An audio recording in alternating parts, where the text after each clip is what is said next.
미주 한인들의 정치 이야기, 미쿡 정치 농장.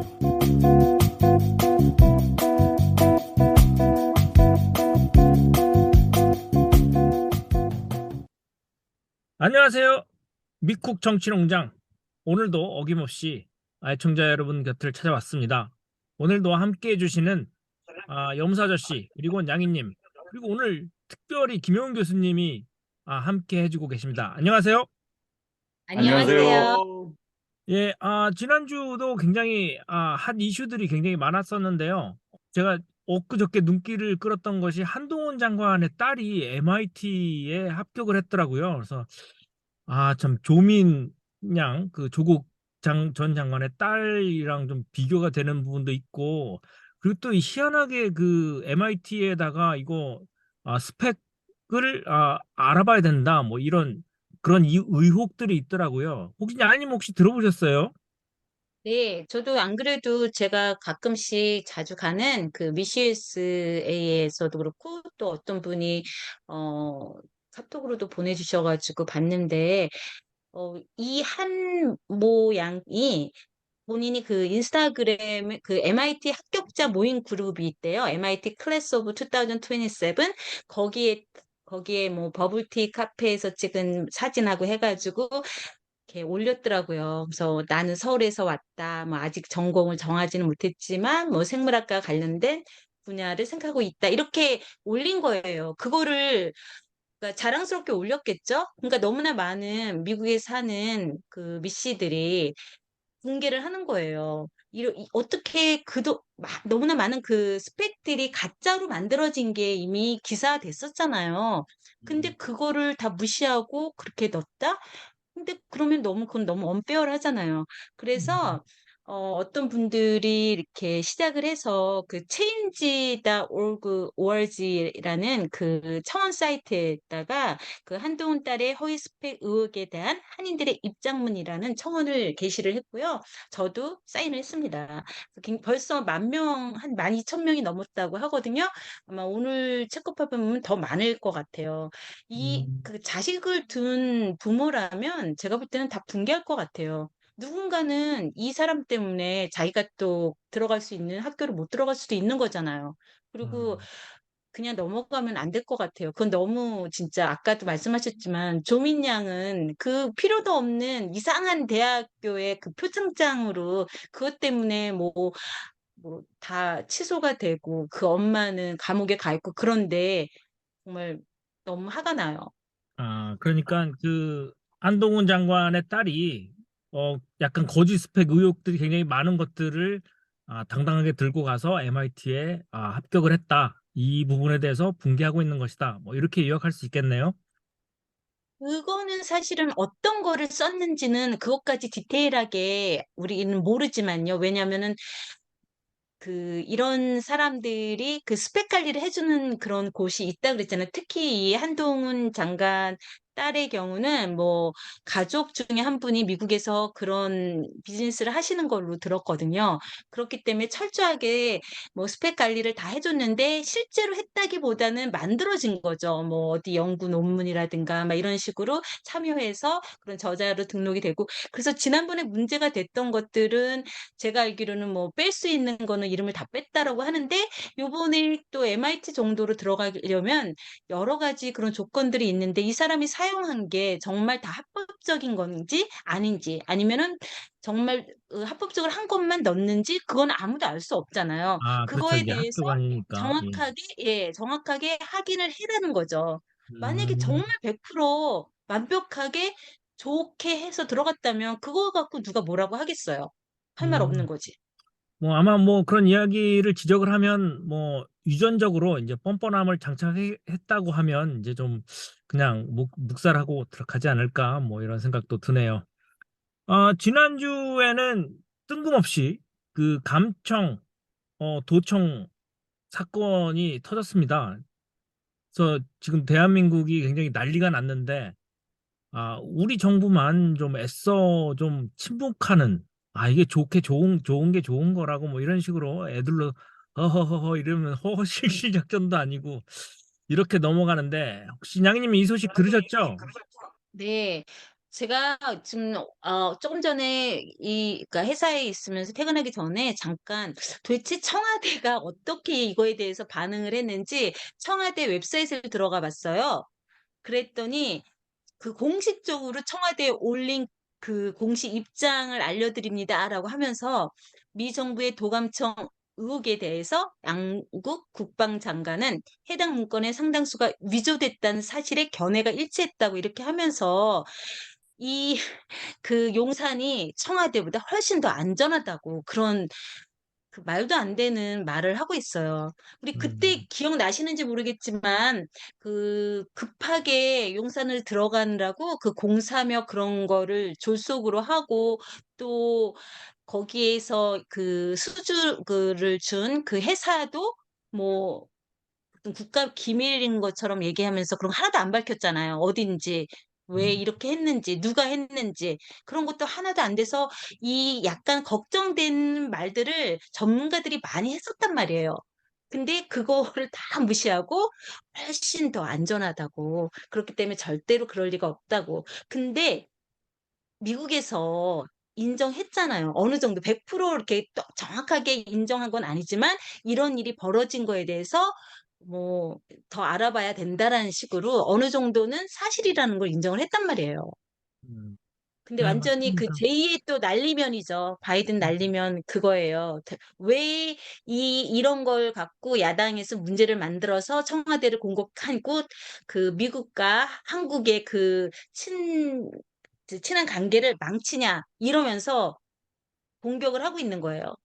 어, 제가 이런 도청장 뭐 이런 사건이 터졌다고 하면 저는 제가 지금 윤 대통령의 그런 입장에 서 있다면 저는 이 문제를 방미에 앞서서 이제 항의를 할 것 같아요. 이거 야 너 나 친구라면서 이거 도청기 껴놓고 이게 뭐 하는 짓이냐. 그래가지고서 미국에 온다면 야 니네 이거 도청했어 해고 뭐 우리랑 잘못한 거 있으니까 니네 뭐 좀 줘야 되지 않겠냐? 이번에 삼성 반도체 이거 하는 것도 우리한테 니네 독소장 이거 빼고 뭐 지원금을 하려면 순수하게 줘라 뭐 이런 식으로 미국을 압박할 수 있는 카드가 될 수 있는 거거든요. 제가 잠깐 어디서 들었는데 그 박지원 전 국정원장이 했던 말 중에 굉장히 공감되는 게 있었어요. 그게 뭐냐면 지금 그 단순하게 도청만의 문제가 아니라 그 도청된 내용도 사실은 굉장히 큰 문제잖아요. 네. 우크라이나에 미국에서 한국에 그 무기를 지원을 하라는 거였고, 그거에 대해서 그 요번에 이제 저기 그 경질된 그 김성한 안보실장이었던가요? 그런 분들이 다 연관이 됐을 거라고 생각을 하는데, 이렇게 문제가 이제 이렇게 이게 모든 사람이 알게 됐으니까 거꾸로 미국에 가서 우리 이제 대한민국 국민이 다 아니까 이제는 이거를 할 수가 없다. 우리는 우회든 어쨌든 간에 무기를 지원할 수 없다라고 그 외교의 카드를 사용할 수 있는 좋은 기회가 사실은 된 건데 이걸 지금 덮고 있잖아요. 행여라도 미국의 신기를 건드릴까 봐. 그게 음, 말도 안 되잖아요, 지금.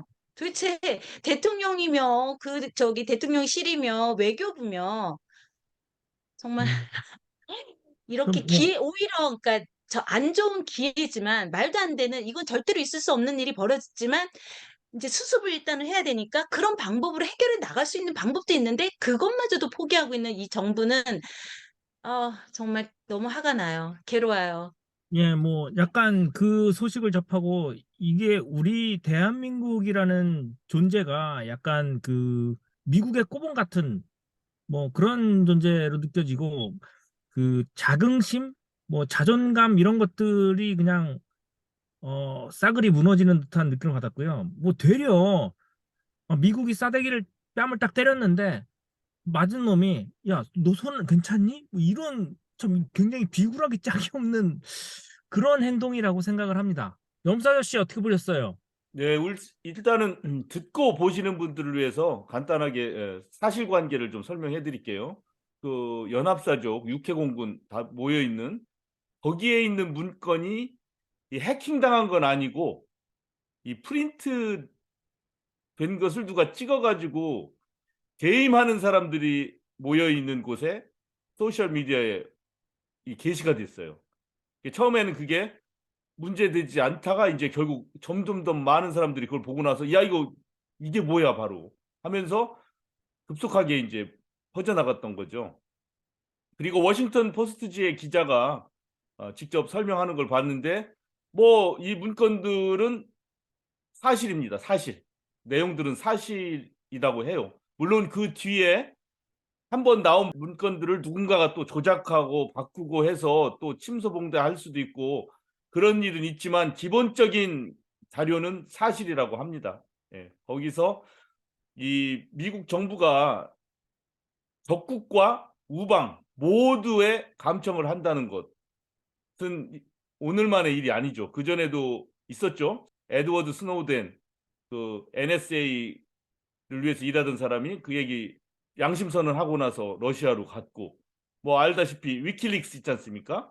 예, 줄리안 아산지 뭐 그 사람 통해서도 미국 정부의 그런 도청이라든가 또 민간인에 대한 폭격 사실 이런 것들 다 밝혀졌었죠. 그래서 2015년에 네덜란드에서 그 자체 조사를 한 다음에 자기 정보기관에 대한 자체 조사를 한 다음에 그 결과를 보고했는데 미국 정부의 의뢰를 받은 네덜란드의 정보당국이 독일 메르켈 수상의 개인전화 감청을 도와줬다. 이것이 밝혀졌어요.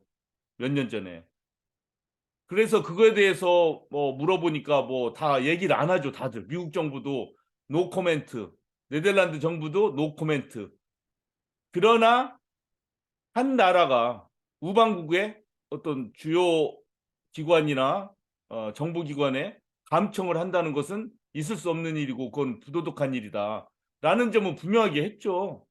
그러니까 아까 우리 너구리님이 말씀하셨다시피 대통령실도 동맹과 국가주권과는 완전히 별개 아니에요. 국가주권이 침해되는 것은 당연히 기본적으로 이건 안 된다는 건 안 된다는 걸 얘기를 해야 되죠. 그 대신 동맹이기 때문에 좀 더 쉬운 해결 방법을 찾거나 조금 재발 방지를 약속하되 분명하게 따끔한 맛을 보여준다든가 하는 그런 것을 하는 것이 당연한 수순인데 블룸버그 통신에 보니까 사우스 코리아 대통령이 그냥 이 문제를 그냥 다운플레이했다. 그냥 별거 아니야 이런 식으로 넘어갔다는 게 블룸버그 통신을 통해서 이렇게 인터넷에 떴더라고요. 그래서 잠시 보시는 분, 듣는 분들의 이해를 돕고자 기본적인 사실관계 한번 설명드렸습니다. 김영훈 교수님 오늘 나와주셨는데 오늘 이곳은 외교 문제에서 굉장한 결례가 아닌가 생각되는데요. 이 앞으로 우리나라는 어떻게 하는 것이 현명한 대응이 될까? 좀 난해 어려운 질문 한번 드려봤습니다. 오랜만에 또 못 살게 네, 굴어야지. 우리 정치 타짜 김영훈 교수님 정말 오래간만에 나오셨어요. 예. 이게, 네, 일단, 정말, 뭐, 거의 1년 다 돼 가는 것 같은데요. 1년 만에 나왔는데, 뭐, 우리 방송 들으신 분들, 뭐, 별일 없으시고, 건강하시고, 하시기를, 바라면서, 갑자기 훅 들어오는 질문을 제가 뭐, 생각도 못하고 있었던 건데, 일단 뭐, 듣자마자 드는 생각은 뭐냐면은, 뭐, 이건 순전히 제 개인적인 생각입니다. 일단 동맹 간에도 사실, 협상이라는 게 있고, 그리고 협상의 그 결과에 따라서 누가 영어식 표현을 하면은 뭐 어퍼핸드 뭐 이런 거를 가져가느냐 이런 게 정해지지 않습니까? 그런데 이제 뭐 한국 지금 정부 같은 경우에는 그런 거는 다 깡그리 무시하고 그냥 좋은 게 좋은 거다 이런 식으로 너무 저자세로 이렇게 접근하는 게 아닌가 뭐 이런 생각이 들고요.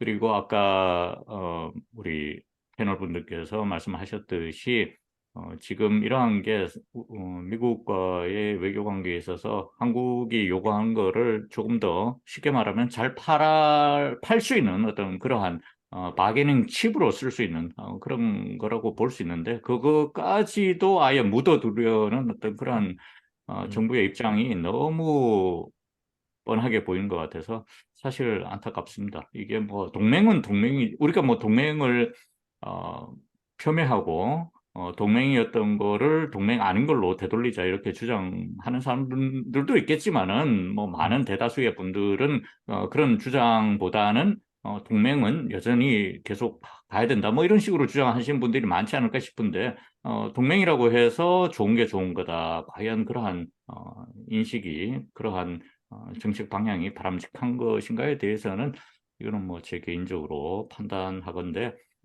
그렇지 않은 것 같은데 그렇지만 뭐 현실은 제가 지금 대한민국 정부의 외교 정책을 좌지우지할 수 있는 그런 입장에 있는 것도 아니고 예. 지금 그냥 뭐 노스코로나 상식선에서 말씀해 주신 것 같은데요. 네, 김명 교수님 오랜만에 나와주셨는데 그 얼마 전에 트럼프 기소된 소식 들으셨죠? 네, 네, 들었죠. 그런데 좀 희한한 것이 이 트럼프의 지지율이 반등했다, 올라가고 있다, 뭐 이런 얘기가 있는데 이거를 야 이거 범죄자로 기소가 되었는데 이걸 우리가 이거 뭐 지지율이 오른다라는 것이 저는 선뜻 납득이 되지 않거든요. 이게 어떻게 봐야 되는 것인지 좀 트럼프 이야기 좀 부탁드립니다. 뭐 제가 트럼프하고 직접 얘기는 안 해봤습니다만은 일단 형사 사건에 있어서 가장 기본 원칙 중에 하나가 무죄 추정의 원칙이지 않습니까? 그렇기 예. 때문에 우리가 트럼프 전 대통령이 기소됐다고 해서 무조건 이 사람이 유죄 판결을 받을 것이다라고 생각하는 분들도 많으시겠지만은 그렇게 하는 거는 법적인 측면에서 접근해 봤을 때 네. 이 상황 전체를 객관적으로 보는데 어떻게 보면은 뭐랄까요, 그 방해물이 될 수도 있으니까 저는 일단 뭐 정치학자로서 최대한 객관적인 입장에서 말씀을 드리면은 왜 트럼프 전 대통령의 지지율이 올라갔냐? 그만큼 미국 사회가 지금 양분화되어 있기 때문에 그런 거예요. 그러니까 이것처럼 핵폭탄급의 뉴스 같은 경우에는 트럼프 전 대통령을 뭐라 할까요? 대면대면하게 보시던 분들, 예전에는 지지를 했었지만 그런 분들이 이제는 내가 나서서라도 이 양반을 지켜줘야 되겠다. 뭐 이런 식으로 영향을 줬을 수도 있고요.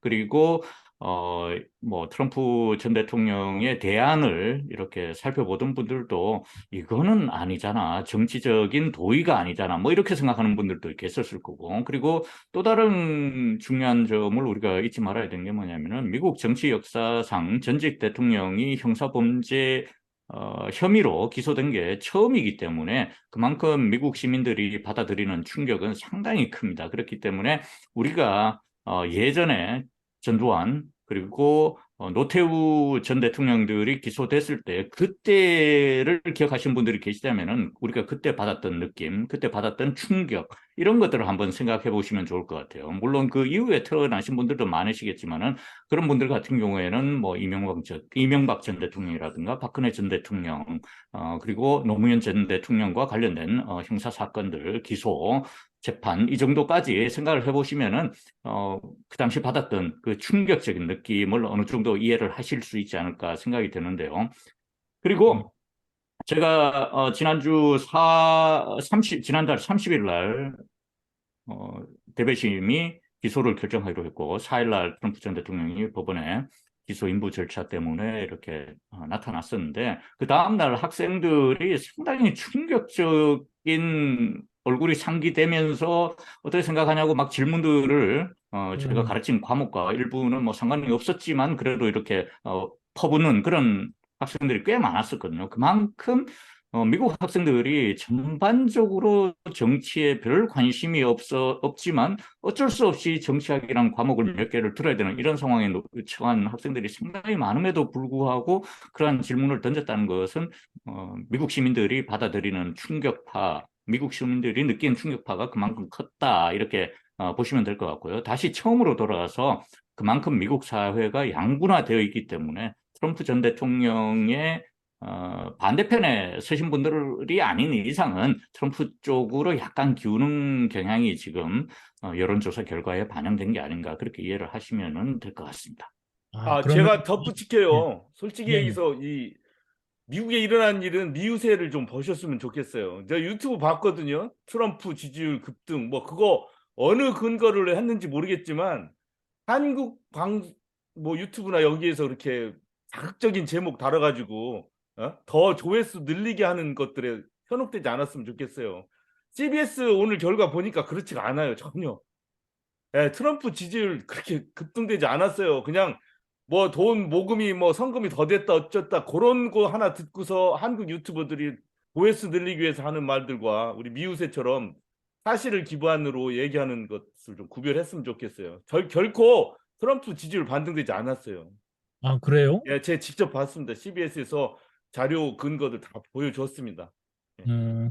저는 갤럽이나 이런 데서 여론조사를 하잖아요. 그것도 사실 믿기가 어려워요. 그러니까 예를 들면 그 3월 1일 주경에서 윤석열의 지지율을 조사했을 때 44.1% 나왔었거든요. 근데 그 지지율이 44.1%가 어떤 사람들을 대상으로 조사를 했냐? 물어봤더니만 이 약간 보수 성향에 있는 사람들을 주로 여론조사에 참여를 시켰더라고요. 보수 성향에 있는 사람들이 60몇 프로였는데 그 중에 이제 44%가 이제 지지를 한 거죠. 뭐 다는 아니겠지만. 그래서 이 여론조사도 참 골라서 봐야겠다. 뭐 이런 생각도 들었고, 저는 김영 교수님 말씀 중에 굉장히 양극화되어 있다. 이 부분은 저는 굉장히 동의를 하고 있습니다. 저는 아무튼, 궁금한데요. 그러면 지금 이렇게 기소돼 있는 상태인데 다음에 대통령 후보로 나올 수 있을까요? 아니면 뭐 어떤 판결을 받았을 때 유죄가 됐을 경우요. 그러면 어떻게 되는 거예요? 난 그게 좀 궁금해요. 미국 같은 경우에는 한국과는 달리 그 유죄 판결을 받고 심지어 감옥살이를 하고 있다고 치더라도 공화당의 대통령 후보로 이렇게 선출이 돼서 출마를 계속 진행을 해서 당선이 되면은 대통령으로 재직하게 됩니다. 그렇기 때문에 한국 같은 경우에는 상당히 이해가 안 되는 그러한 거라고 볼 수 있는데, 왜냐하면은 뭐 선거법 유죄 판결을 받으면은 뭐 예를 들어서 피선거권이 몇 년 동안 박탈된다 뭐 이런 것들이 있지 않습니까? 대한민국 같은 경우에는.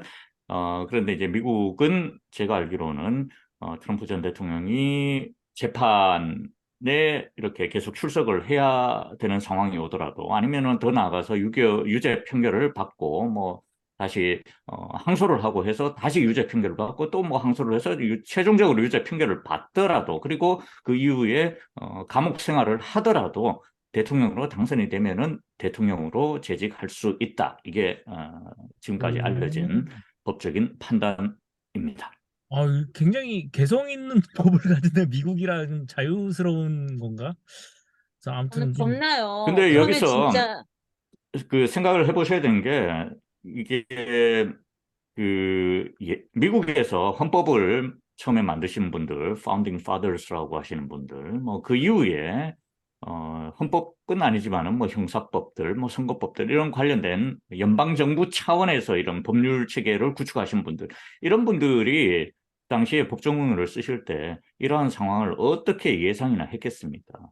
음, 그러니까 전혀 예상치를 맞아요. 못했었는데 이러한 상황이 터져버리는 거죠. 그런데 아, 아니, 그 또 한 가지 염두에 두셔야 되는 게, 이해를 하고 계셔야 되는 게 뭐냐면은, 미국은 이러한 케이스가 지금 처음이지만은 다른 민주주의 국가들 같은 경우에는 이러한 상황이 아주 비일비재하다고는 말씀드리지는 못합니다만은 뭐 심심찮게 이렇게 나타났습니다. 그래서 예를 들어서 1970년부터 뭐 2018년까지 이렇게 제가 한번 데이터를 모아보니까 어떤 분포가 나왔냐면은, 저는 민주주의만 봤어요. 왜냐하면 미국하고 뭐 북한하고 뭐 러시아하고 이렇게 비교는 할 수 없으니까. 그래서 민주주의 국가들 같은 경우에 전직 리더들이 이렇게 현직에 있으면서 불법한 행위를 해서 퇴임한 이후에 사법당국의 조사를 받은 경우가 한 20% 정도 됩니다. 그러니까 5명 가운데 1명꼴로 그렇게 조사를 음, 받았는데, 어, 한 500명 이상의 전직 리더들이 샘플에 포함이 됐어요. 그래서 뭐 일본에서도 당연히 있었고요. 그리고 뭐 이스라엘, 지금 뭐 한창 사법개혁과 관련해서 네타냐후 총리가 어, 지금 분란을 일으키고 있는데, 이 양반이 총리를 상당히 오래 했지 않습니까? 첫 번째 임기가 96년부터 99년이었던 걸로 기억이 되는데, 그 당시에 또 이제 정부 돈, 뭐 자기 쌈짓돈 식으로 이렇게 사용한 혐의가 잡혀갖고 조사받은 음, 적이 있었고, 그리고 뭐 콜롬비아 전 대통령 우리베라는 대통령인데, 그 양반도 뭐 언론인, 판사, 도청 뭐 이런 것과 관련해서 또 조사를 받았었고요. 그리고 대한민국 뭐 몇 케이스 있지 않습니까? 제가 앞서서 말씀드렸듯이. 그렇기 때문에 미국이 처음이니까 이렇게 국민들이 참 관심을 혼란스러운. 네, 가지고 이 나라가 어디로 가는가 뭐 이런 질문을 던지신 분들도 계실 테고 그리고 감히 트럼프 대통령을 나의 대통령을 이렇게 생각하는 분들도 계실 테고 그렇지만은 민주주의에서는 이러한 거는 뭐 전혀 낯선 현상이 아니다 이렇게 생각을 하시면 되겠습니다. 예, 잘 들었습니다. 염소 아저씨님 또 소식도 전해주시죠. 예, 오늘 간단하게 말씀드리겠습니다. 이거는 시간이 지났지만 꼭 한번은 짚고 넘어가야 될 것 같아서 요 사진 보시면 그 뭐 남장 여잔지 여장 남잔지 모르겠지만 요런 걸 보고 뭐 드랙 쇼라고 하거든요. 드랙 쇼. 그러니까 남장 여장, 여장 남자. 요거를 테네시에서 금지를 시켰어요. 퍼블릭 공공장소에서 이런 것들을 하지 마라. 이렇게. 뭐 그것에 대해서 좋아하는 사람도 있고 재밌어하는 사람도 있고 그것을 막 불쾌하게 생각하는 사람도 있긴 하겠지만 그것들이 이제 뭐 민주주의의 그 사람들이 시민들이 알아서 결정해서 하면 되는데 이 주의회에서 이런 걸 결정을 하고 주지사는 그 서명을 했습니다. 그래서 공공장소에서 남장 여자, 여장 남자 이런 일을 하지 말라는 거예요. 다만 고등학교 때 고등학교에서는 뭐 풋볼 경기에서 이런 거가 좀 있다네요. 그런 건 괜찮대요. 그래서 도대체 기준이 뭐냐 이런 얘기가 있을 정도입니다. 또 하나는 지난주에 말씀드렸다시피 Parent Bill of Right라고 말씀드렸죠. 학부모 권리장전.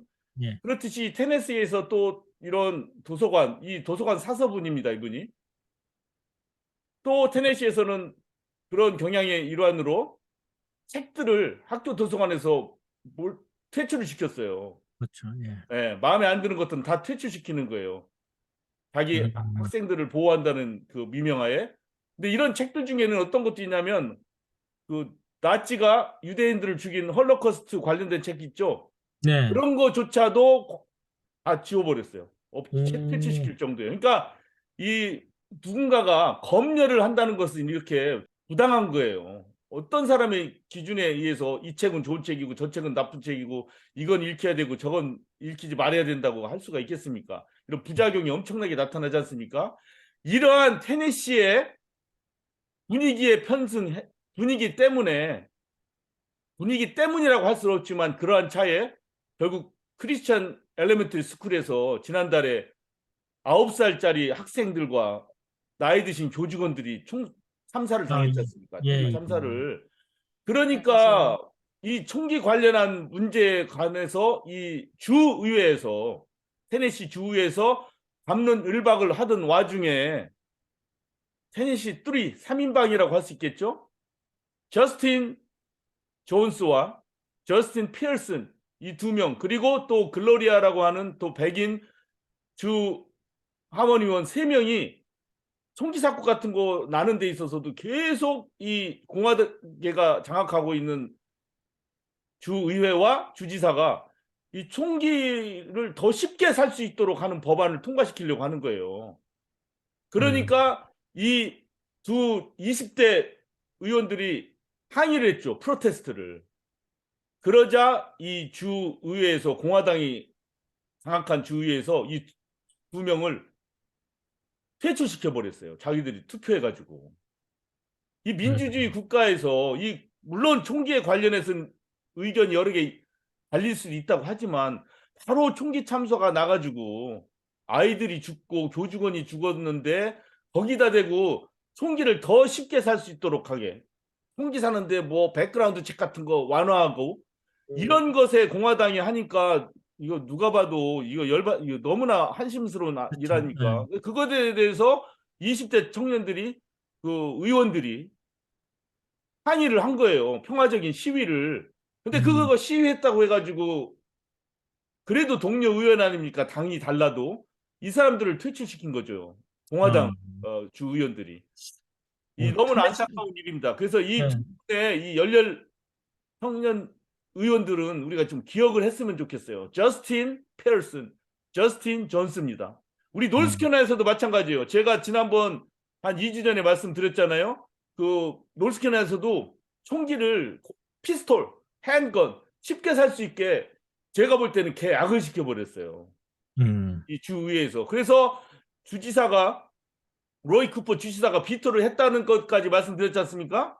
네. 그렇지만 결국 주 상원 공화당이 대부분을 장악하고 있기 때문에 주지사의 거부권을 오버라이드 시켜버리고 결국엔 통과시켰어요. 그래서 노스캐롤라이나도 이제는 이 총기를 쉽게 살 수 있어요. 쉽게 살 수 있고 그다음에 이제 종교기관에도 이 권총을 들고 갈 수 있게 했습니다. 이제 더 쉬워졌어요. 그래서 총기 사고는 계속 나고 있지 않습니까? 그렇죠. 오늘도 켄터키주에서 또 그 은행에서 또 총기 사고가 나가지고 또 신고됐다고. 5명 죽었잖아요. 네. 네. 게다가 네. 새내기 경관 폴리스 아카데미 딱 졸업하고 몇 개월 되지도 않은 경관도 죽어버렸잖아요. 그 총에 맞고서. 지금 이렇듯이 안타까운 일들이 계속 일어나고 있는데 주의회를 이 NRA의 로비를 받는 의원들이 굉장히 많이 있고 또 백인들의 총기 소지 권리라는 그 어떤 논리에 이렇게 동조하는 사람들이 장악을 하고 있기 때문에 총기 사고는 계속 나면서도 총기 소지는 더욱 쉽게 만들어지는 이런 어처구니 없는 일들이 지금 계속 진행되고 있다는 사실, 안타까운 사실을 한번 다시 말씀드립니다. 김영 교수님 덧붙이실 말씀 있으신가요? 네, 한 가지 제가 잘못된 게 아니죠. 우리 염소 아저씨께서 테네시 주의회 의원들 두 분에 대해서 말씀을 해주셨는데, 이분들과 관련해서 한 가지 업데이트 해 드려야 되는 게 뭐냐면은, 이분들이 지역구에서 선출이 됐지 않습니까? 그 지역구가 속한 카운티에 보드 오브 커미셔너들이 이 지역구 의원들을 다시 하원으로 보내기로 이렇게 재투표를 했습니다. 그래서 예, 그 소식 오늘 들었습니다. 맞습니다. 예. 네네. 예, 그래서 못했네요. 예. 월요일 날 첫 번째 분이 다시 이제 하원으로 돌아가셨고, 예, 그러니까 저스틴 다시 펠슨이 그 직을 찾게 맞습니다. 예. 예. 찾았고, 그리고 두 번째 부분은 오늘 날짜로 다시 또 그 직을 계속 할 수 있게 됐습니다. 그럼에도 불구하고 동료 의원들이 공화당이 좌지우지하고 있는 테네시주 하원 동료 의원들이 그분들을 그런 식으로 쫓아냈다는 것 자체는 이게 뭐랄까요? 지역구 의원들의 민의를 거스르는 그러한 행동이라고 볼 수 있는데, 한 가지 이런 안타까운 소식 속에서도 밝은 면을 찾자면은 이분들이 다시 의원직을 수행할 수 있게 되었다는 점, 요 점을 하나 더 붙이고 싶습니다. 예, 이 두 분 좀 기억을 했으면 좋겠습니다. 아주 정말 저는 개인적으로 존경하는 두 청년입니다. 정치인이고. 네, 뭐 예. 잘 들었습니다. 테네시가 굉장히 생각보다 노스캐롤라이나도 마찬가지지만 굉장히 보수적이네요. 제가 알고 있던 것보다. 그리고 여장 남자와 남장 여자의 기준이 무엇인지, 아까 염사 씨가 말씀하신 대로 그것이 조금 보는 사람에 따라 다른 게 아닌가. 예쁜 남자는 어떻게 봐야 되는가, 뭐 이런 생각도 들었고요. 전해드린 소식 중에 그 도청, 미국의 한국 그 대통령실 도청 문제는 뭐 뉴스 몇 번 검색하시면 있는 그대로입니다. 근데 뭐 듣고 싶은 이야기만 들으시는 분들도 계시겠지만 여러 매체들을 잘 활용하셔서 들으시고 이게 나의 주권을 침해하는 일인지, 누가 내 전화기를 듣고 내 집안에서 이야기하는 걸 듣고 있다, 뭐 이렇게 생각하면 좀 뭐 감이 오지 않을까 생각을 드리고요. 그리고 오늘 김영훈 교수님이 말씀하신 것 중에 양극화가 그냥 심하다고, 뭐 미국도 그냥 심하다고 말씀해 주셨는데, 고 전 노무현 대통령이 그 토론을 많이 하셨어요. 예전에 한총련이라는 대한민국에서 그 당시에 이적단체로 되어 있는 그 대표와도 이야기를 하면서 우리가 서로 이해의 폭을 넓혀야 된다. 그래야만 비슷한 방향으로 갈 수 있다. 멀어지지 않고. 지금까지 들어주신 애청자분들 감사드리고요. 다음에 또 김용 교수님과 함께 또 알찬 소식도 들고 나오겠습니다. 애청자분들 감사드립니다. 수고하셨습니다. 예, 수고하셨습니다. 수고하셨어요. 해외 동포들을 위한 유용한 정보나 행사, 이벤트 등 알리고 싶으신 것이 있으시면 미우새에 알려주세요. 다음에 또 만나요.